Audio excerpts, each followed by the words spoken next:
Hi everyone, welcome on board to Helper.tv, where you get the reliable news that is tailored for you, and of course where you can actually comment and interact. I say a very big thank you to those who have taken time to subscribe to this channel, and if you're yet to subscribe, kindly tap on that subscription button and also the red bell icon so you will be notified whenever videos such as this are uploaded. We are all in this together, although it is not fair to the masses, as they have referred to a lot of us, and they call themselves the elite. Gradually, this plague called COVID-19, coronavirus, that came all the way from Wuhan, China, is exposing the country. And what do I mean by exposing the country? I'm talking about 50 years we've been begging our leaders to shun greed, stealing, tribalism, nepotism. You can list all the grandchildren of corruption. And you also might be part of this. One way or the other, you are in support of this. Now, I wouldn't say they've not used hunger as a weapon. They've weaponized it over the people, over the masses, that during election, some people might want to come out all because of what they need to eat. But then, I think a lot of people will rather face the Red Sea than face any of those politicians. A lot of people that feel that things are not working would rather go on the sea and die there, rather than them focusing and facing the government that is actually not putting things right. Are they actually doing this because they themselves are part of the problem, or they've been brainwashed? I wouldn't know. So there are a lot of issues that we can actually point to in Nigeria. Some might feel that they are having it better, while some might feel that their life is so much has been pushed to the extreme and they are not in a good state of mind, economically, mentally, and otherwise. Some might even say religion, the clerics are actually not even making it better. But whatever that is, for 50 years, a lot of people have been begging these supposed rulers to shun greed, stealing, tribalism. Nigeria went from supposed democracy to civil war. Afterwards, they went back into military dictatorship. And afterwards, we went back into supposed repentant dictators that claim that they are Democrats. Until today, we are still riddled with the same group of people. Nigeria has never had a true democracy, a true democracy or a true democratic leader. We are not talking of rulers. That's not to say Goodluck Ebele Jonathan did not step in there. He is a Biafran, and we know what happened during his watch. It was full and riddled with crisis. And right now, we are in what we call civil war. For 50 years, we have been telling them to shun greed, stealing, tribalism, nepotism, and all the children of corruption, but they refused. A lot of people have begged that the nation be fixed, but they turned deaf ears. They were focused on their pockets, interested only in the well-being of their children. They buy a foreign citizenship, they send them abroad, they run abroad for medical treatment, and they've saved a lot of money. Loot, they are simply thieves for their unborn generations. Now the stolen funds are useless. They cannot fly out, and we cannot as well. Hospitals and infrastructures are totally and shamefully dilapidated, pathetic. Worst is that our reserves are empty and fully drained. Previous administration have done their own draining. There are a lot of dollars and pounds and euros that were found in some houses. Till today, Abacha loot has not been declared. We don't know what it is actually being used for. They claim that they're going to share it as trader money. What a shame.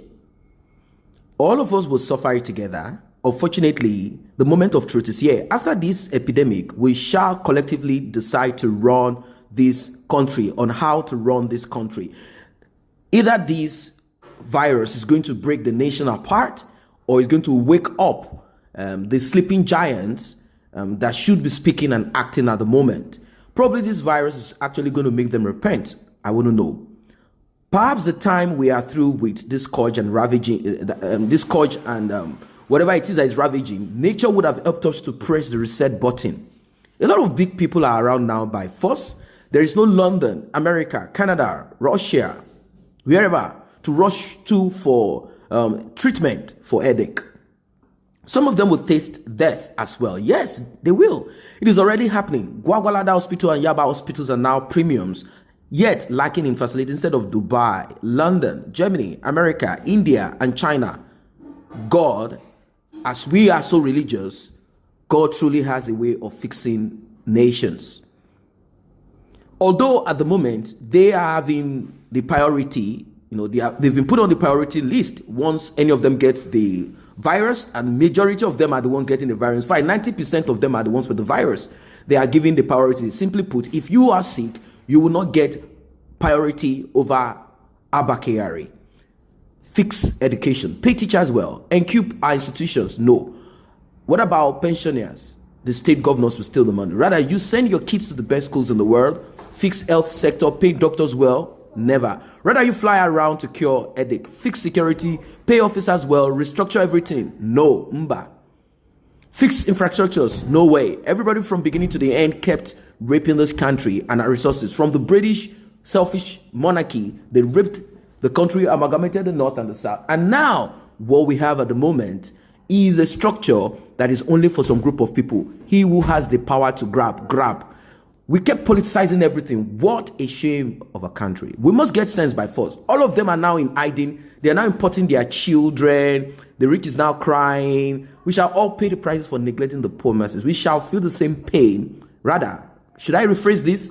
They shall cry, and they will pay the prices for neglecting the masses. They shall feel the same pain that others have been feeling for 50 years. Oh yes, payback time is here. You inflate contracts, siphon money, bogus contracts here and there. You send this money abroad. You kept pocketing funds that will make Nigeria great. Politics and leadership became the juicy occupation for many. Payback time is here. Your billions will not save you. No pastor, prophet, imam, marabu will save you, because they themselves, they are also running helter-skelter, not to be infected. Different prophecies here and there. Some say the virus will end today, 27th. Some even claim that the virus only has 1 month and 1 week. Forecasting. From top to Senate to governors, you shall pay the price painfully. For 50 years, we've begged for good life, but your greed blindfolded your brains, senses, and eyes, no empathy. You refuse to listen to the cries of the masses. Both the big and small, and even the downtrodden will suffer because you do not have pity. But right now, both your small and your big, your great-grandchildren, and the rest of them that you unfortunately go to infect with this virus, you will get sense by force. No more kidnapping.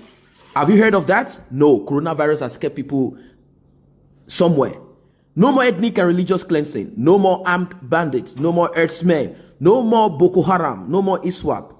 No more religious biases and tensions. No more flying to London to buy ice cream, or jetting out to Dubai for a weekend, or even to France for each hiking. Or is it Italy? You go there to buy that, gelatino, or do you order pizza all the way from UK? All of you here, all of you will now sit here and enjoy the scourge of coronavirus. Oh yes, we are now at peace. That thunder that has been doing press up has finally landed. You have nowhere to run to. Just think of Atiku Abubakar and his children, Bauchi governor, Abba Kyari. Even the president is rumored to have the virus, and a whole lot of people, all of them in Aso Rock, they've infected one way or the other. So for there is no vaccine. There is no vaccine and no cure yet. This one will brush all of you up and throw you up into the gutters. A lot of people have been praying for Nigeria in distress, both in churches and in mosque. Of course, I'm not saying prayer is not good, but we need to be proactive now, and we have to be reactive and active. Now, to some people, it seems that God has answered their prayers in one way or the other. The koboko, the cane, the whip is now real. Begin to see things in the right perspective. No oppression. Then we'll begin to get things right. So I believe a lot of people are comfortable with the fact that this virus is actually attacking the people that have decided not to take the supposed masses into consideration. But what is your own opinion about this? Let's be in the comment section. While you're that, if you're not a member of this channel, let's grow it together by you tapping on the subscription button and the red notification icon bell below. It would alert you whenever our videos uploaded. Thanks for stopping by.